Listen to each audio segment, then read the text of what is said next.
Olá, queridos! Retornamos para mais uma questão IDCAP. Se você ainda não assistiu os vídeos anteriores a esse, não deixe de assistir porque a gente está numa sequência especialmente pensada, voltada para a banca IDCAP. Se você ainda não adquiriu o nosso material, você encontra aqui no link na descrição desse vídeo o link para que você entre em contato conosco e adquira o seu material. São 100 questões da banca IDCAP, todas comentadas, e a gente tem trabalhado aqui exatamente essas questões. Então, olha que legal, você adquire aí o seu material, pode ir resolvendo as suas questões e ir acompanhando aqui as aulas no nosso canal. Galera, a questão de hoje da IDCAP é muito interessante, é uma questão que vai aí colocar à prova realmente seus conhecimentos aí de semântica, seus conhecimentos de sintaxe, e aí a IDCAP começa a mesclar esses conhecimentos na mesma questão. Banca conteudista, galera, não tem jeito, tem que chegar lá com o conteúdo na ponta da caneta para marcar a opção correta. Então vem com a gente para mais essa questão. Se você ainda não se inscreveu no canal, corre aqui embaixo, se inscreva logo,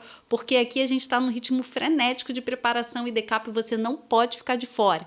Não esqueça de dar o like para o YouTube entender que esse conteúdo é um conteúdo importante para você e para que você receba sempre aí as notificações todas as vezes que a gente lançar uma questão nova IDCAP para você aqui no canal. Vamos com a gente, vamos para mais uma questão.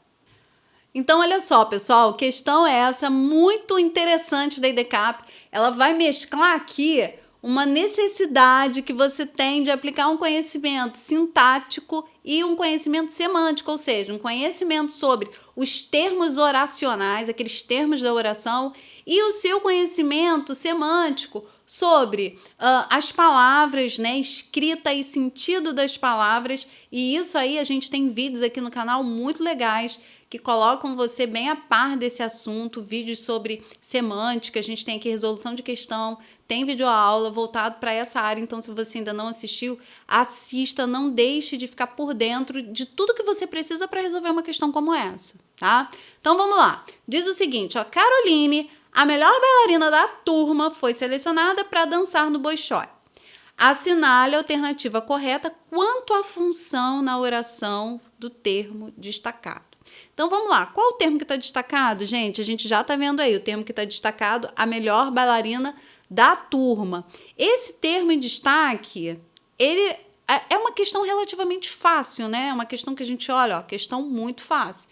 Mas para quem aí tem um pouco de dificuldade em associar nomes, uma questão como essa pode realmente pegar no pé. Não basta só a gente saber que um termo oracional que explica um termo anterior, não basta só a gente saber que o termo está explicando. A banca quer que você realmente saiba qual o nome desse termo. É uma banca muito conteudista, né, galera? Vamos combinar. Ela quer que você saiba exatamente o nome. Então, vamos lá. Ela te dá aqui como opções o seguinte, homônimo. Gente, quem aqui está estudando sabe que homônimo, ele não explica termo anterior como esse termo que está destacado, né?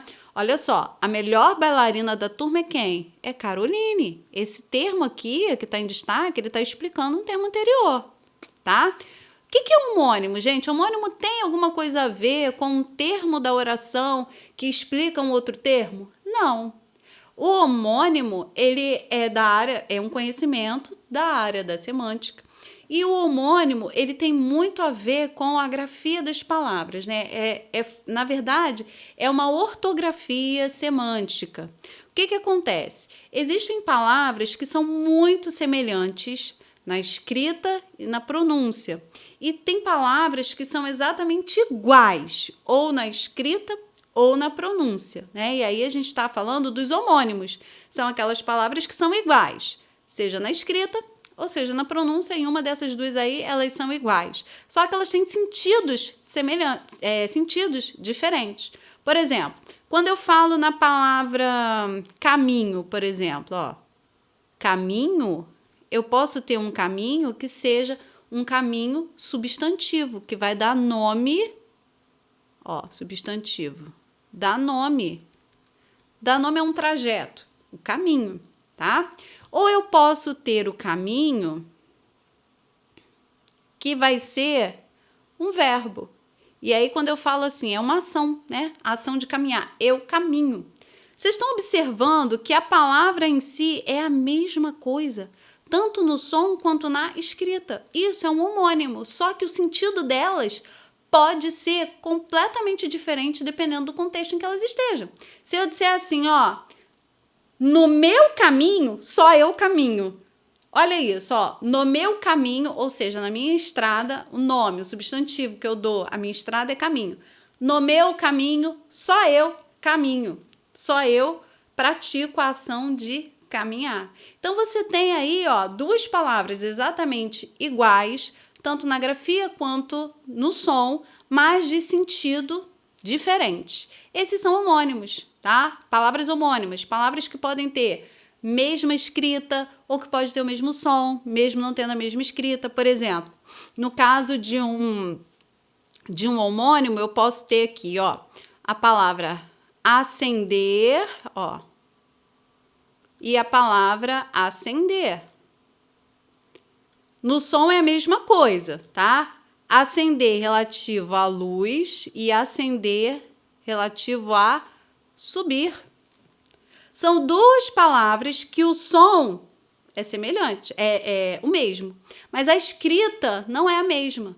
Nesse caso, o que eu tenho aqui? Eu tenho um homônimo homófono. O que é o homônimo homófono? Mesmo o som, fono, som, homo, mesmo, igual, som, tá? Agora, ele não é homógrafo, ele não tem a mesma grafia, a mesma escrita, tá? Isso aí é um conteúdo que vocês precisam reter para poder fazer uma questão como essa, tá? Se você está começando a estudar agora, você vai estudar exatamente a questão dos homônimos e parônimos lá na questão semântica, tá? Lá na área de semântica. Então, se você está começando a estudar agora, é a semântica que vai tratar desse assunto, homônimos e parônimos, ok? Vamos lá. Catacrese, gente, catacrese é uma figura de linguagem, né? Catacrese não tem nada a ver aqui. A catacrese é uma figura de linguagem que tem como objetivo, ó, figura de linguagem. Deixa eu escrever aqui, senão eu vou falando e escrevendo, me perco na escrita. O que acontece? A catacrese é uma figura de linguagem. Essa figura de linguagem, ela consiste em você dar nomes ao que teoricamente não tem nome, mas que por alguma semelhança você pode pegar um nome emprestado de algo que já exista para aquilo. Explico. Por exemplo, quando eu falo assim, ai, fui fazer arroz, mas não tinha um dente de alho. Quando você fala dente de alho, o que o alho tem, na verdade, não são dentes, são gomos, né? Mas, popularmente, a gente chama de dente de alho.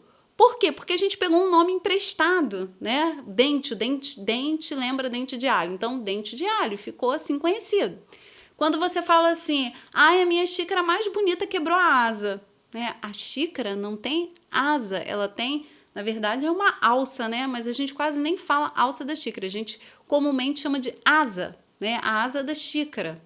E assim vai, a gente vai pegando emprestado nomes, né, que por semelhança a gente possa aplicar também em determinados contextos, tá? Essa é a catacrese, é uma figura de linguagem, não tem nada a ver aqui com a questão do termo que explica o termo anterior, tá? Vamos lá, vocativo. O que é o vocativo, gente? Relembrando, vocativo é um termo na oração? O vocativo é um termo dentro da oração. Só que ele é um termo, ele não é um termo que é essencial.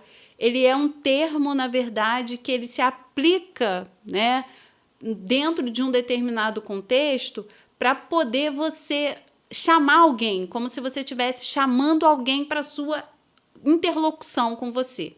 Então, quando você fala assim, ó, eu chamei e ela me ouviu. Disse, filho, você está bem?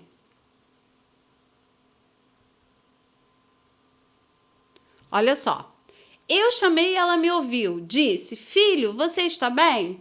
Esse filho, quem disse? Olha só, eu chamei e ela me ouviu. Ela é a outra pessoa que faz parte aqui desse diálogo. Então, quando eu falo, ó, ela disse, filho, esse filho é um vocativo. É como se você estivesse chamando alguém para aquilo que você tá falando. Alguém com quem você esteja ali naquele momento de interlocução. Por exemplo, quando eu falo assim, ó, minha querida, quanto tempo, ou minha querida, parabéns, né? O que acontece aqui, gente? Esse minha querida é quem eu tô chamando para essa interlocução, na qual eu tô dando parabéns. Minha querida, parabéns. Se eu disser amor, eu te amo. Ficou redundante isso, né? Amor, eu te amo. Mas vamos lá. Amor, eu te amo. Olha, quem que você tá chamando? Amor, que pode ser, enfim, um filho, né? Alguém do relacionamento afetivo. Amor, eu te amo. Então, você tá chamando alguém. Toda vez que você chama alguém ali para essa interlocução na escrita, é um vocativo. Gente, o vocativo precisa vir separado por vírgulas, tá? Assim como o aposto, que é o que a gente vai ver na sequência, tá? O que é o aposto? O aposto é exatamente essa explicação do termo anterior. Então, o aposto é o nosso gabarito aqui, é a letra D. O que é o aposto? O aposto é a explicação do termo anterior. E o que sinaliza para mim o aposto? Ó, vírgula. O aposto vem sempre entre vírgulas. Então, se eu estou na prova, estou na dúvida, mas eu já vi que tem um elemento entre vírgulas, eu já vou analisar pensando no aposto, porque ele tem quase que 100% de chance desse termo que está isolado entre vírgulas ser um aposto se ele estiver explicando o termo anterior, tá? Então, a gente tem aí, ó, Caroline, a melhor bailarina da turma, foi selecionada para dançar no Bolshoi. Aí, a gente tem um aposto, tá?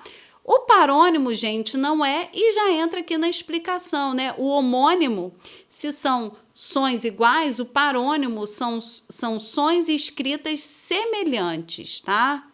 É aquele que um lembra o outro, mas não é exatamente, né? Quando eu falo, por exemplo, absolver e absorver, né? São palavras, são parecidas, mas não são iguais, tá? Então, parônimos são parecidos, homônimos são iguais, ou na escrita ou na pronúncia. O parônimo é parecido, tá? Pode confundir por ser parecido, tipo flagrante e fragrante, né? Então, aí essas palavras, elas podem ser parecidas, mas não são o mesmo som e a mesma escrita, tá?